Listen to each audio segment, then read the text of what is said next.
Respire. Oui, respire profondément. Mais pose une seconde. Est-ce que t'as pas l'impression que le monde est en train de devenir fou? Chaque mot qu'on prononce est scruté, jugé. Chaque opinion est une bombe à retardement. Tu veux bien faire, mais tu as peur de mal dire. Tu veux comprendre, mais on te dit de te taire. Tu veux être toi, mais t'as l'impression qu'être toi, c'est devenu dangereux. Alors dis-moi, est-ce que c'est vraiment la justice qui parle autour de toi? Ou est-ce la colère déguisée en vertu? Frère, sœur, ce que tu ressens là, ce n'est pas une faiblesse. C'est ta lucidité qui cogne à la porte. Et c'est exactement là que le stoïcisme entre en scène. Non pas pour t'aider à choisir un camp, mais pour t'apprendre à rester droit quand le monde se tord. Personne ne peut te faire du mal sans ta permission. Selon Épictète. Avant de parler du wokisme, il faut qu'on parle de toi, de ce que tu ressens quand tu regardes le monde. Tu regardes les réseaux, les infos, tes potes, et tu sens quoi? Une tension? Un malaise? Un monde où la peur de mal penser est plus forte que la volonté de comprendre. C'est ça que le stoïcien voit en premier. Pas des camps, pas des étiquettes. Il voit des hommes et des femmes qui ont peur. Peur d'être jugés, peur de blesser, peur d'exister. Mais Marcus Aurelius disait « Ne te rends pas esclave des choses extérieures ». Et aujourd'hui, beaucoup sont esclaves d'un climat qui les empêche de penser librement. Toi, t'es là, et tu veux rester juste. Mais est-ce qu'on te laisse encore réfléchir avec ton cœur et ta raison? Ou est-ce qu'on te force à adopter une posture? La vraie question, c'est pas « Es-tu pour ou contre le wokisme ?» La vraie question, c'est « Es-tu encore toi-même ?» Le wokisme, à l'origine, c'est pas un problème. C'est même une volonté de justice. Être woke, c'était à la base être éveillé face à l'injustice, aux discriminations, aux souffrances des autres. Mais qu'est-ce que dit Sénèque à propos de la vertu? La vertu est droite, mesurée, tempérée. Elle n'agit jamais par excès. Ce que le stoïcien voit aujourd'hui, c'est que l'intention a été déformée par la passion. Et là où il y avait le désir de réparer le monde, il y a aujourd'hui une tendance à vouloir punir, diviser, humilier. Et là, on sort du domaine de la vertu. Le stoïcien t'alerte, dès que l'ego entre dans le combat moral, la justice devient orgueil. Aujourd'hui, trop de gens veulent avoir raison plus que faire le bien. Trop de voix veulent imposer, pas inspirer. Et ça, peu importe le bord.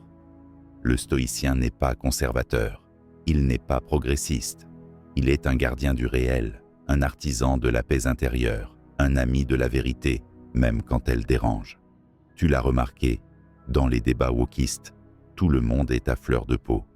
Et c'est normal, parce qu'on parle d'identité, de blessures, d'injustice. Mais que dit le stoïcien? Ce n'est pas les choses qui nous troublent, mais l'opinion que nous avons d'elles. Selon Épictète, le wokisme, dans sa forme extrême, te dit que si tu es offensé, tu as raison. Le stoïcien, lui, t'apprend que tu es responsable de tes émotions. Il ne nie pas la douleur, il ne méprise pas la souffrance, mais il te demande « Es-tu sûr que ta colère est juste? Est-ce qu'elle te rend meilleur? Est-ce qu'elle construit quelque chose? Si ta colère n'élève pas, elle te consume. Le monde a besoin d'âmes fortes, pas d'épiderme fragile. Tu veux changer le monde? Alors commence par devenir inébranlable. » Une des caractéristiques du wokisme, c'est la surveillance du langage. Il ne faut plus dire si, il faut dire ça. Certains mots deviennent des armes, d'autres des prisons. Le stoïcien te dit « Sois attentif à ce que tu dis, mais encore plus à ce que tu es. » Les paroles doivent être le reflet d'une âme droite. Selon Marc Aurèle, changer le langage, c'est utile, si ça va de pair avec un changement de cœur. Mais si on commence à penser que changer les mots suffit à changer le monde, alors on crée une illusion. Le stoïcien préfère un mot maladroit mais sincère, plutôt qu'un discours parfait mais hypocrite. La vertu, ce n'est pas dans les mots qu'elle se trouve, c'est dans le courage d'écouter, la patience d'expliquer et la force de ne pas se sentir agressé au moindre désaccord. Aujourd'hui, une erreur de langage, une phrase mal comprise, un tweet sorti du contexte, et c'est fini. Tu es cancel. Le stoïcien, lui, il connaît ce genre de climat. Socrate a été exécuté pour ses idées.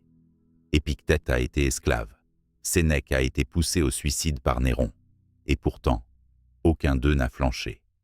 Pourquoi? Parce qu'ils avaient compris une chose. Ce que les autres pensent de toi, ce n'est pas ton affaire. Ton affaire, c'est ton âme. Tu peux perdre ta réputation, tu peux perdre ton statut, mais tu ne perds ton intégrité que si tu la donnes toi-même. Aujourd'hui, la peur de la foule digitale pousse des gens à se taire, à se trahir. Le stoïcien, lui, reste ferme, humble, mais droit. Il dit ce qu'il pense, avec bienveillance, mais sans trembler. Le wokisme dit « Écoute les voix des opprimés ». Et le stoïcien répond « Oui, écoute, mais ne t'annule pas. » Car la compassion stoïcienne est active, pas culpabilisante. Tu n'as pas à t'agenouiller pour exister. Tu n'as pas à t'excuser d'être ce que tu es, si tu vis avec justice et humilité. Sois un homme bon, non pour paraître bon, mais pour l'être réellement. Selon Marc Aurèle, tu peux soutenir les combats justes sans te haïr toi-même. Tu peux tendre la main sans te prosterner. Tu peux réparer sans devoir te flageller. Le stoïcien construit des ponts, pas des prisons mentales. Regarde bien. Est-ce que le wokisme, aujourd'hui, unit vraiment les gens? Ou est-ce qu'il crée de nouveaux murs? Hommes contre femmes, blancs contre racisés, cis contre trans, hétéros contre LGBT+, ancienne génération contre jeunes. Et là, le stoïcien hurle intérieurement, parce qu'il voit l'humanité comme un seul corps, et il sait que diviser pour mieux moraliser, c'est une impasse. Ce qui ne contribue pas à l'unité est contre nature. Selon Marc Aurèle, oui, il y a des souffrances. Oui, il y a des inégalités. Mais si ton combat crée plus de rancune que de réconciliation, tu ne combats pas pour la justice. Tu combats pour ton ego. Le stoïcien te demande une chose, regarde à l'intérieur. Pas pour fuir le monde, mais pour comprendre ce qui dépend de toi. Est-ce que tu vas céder à la peur? Est-ce que tu vas te laisser emporter par la haine? Est-ce que tu vas te contenter d'imiter les foules par peur d'être exclu? Ou bien, est-ce que tu vas te tenir debout, en paix, clairvoyant, ouvert, mais inébranlable? L'homme libre, c'est celui qui vit selon sa propre nature, et non selon l'opinion des autres. Selon Épictète, tu n'as pas besoin de crier plus fort que les autres. Tu as juste besoin de devenir plus fort intérieurement. Le stoïcisme ne nie pas les injustices. Il ne méprise pas les douleurs. Il ne rejette pas les combats sociaux. Mais il te dit, le monde extérieur change. Il est instable. Il est incertain. Ce que tu dois cultiver, c'est ton caractère, ton discernement, ta paix. Le wokisme, dans ce qu'il a de plus noble, doit être porté par des gens solides, pas par des épidermes fragiles, des égos blessés ou des vengeances déguisées. Tu veux vraiment réparer le monde? Alors deviens toi-même un pilier de calme, de force et de clarté. Parce que c'est pas en criant justice qu'on l'obtient, c'est en l'incarnant. Respire. Reprends ta souveraineté. Reviens à l'essentiel. Et n'oublie jamais, le stoïcien ne choisit pas un camp. Il devient un refuge. Et ça, le monde en a cruellement besoin.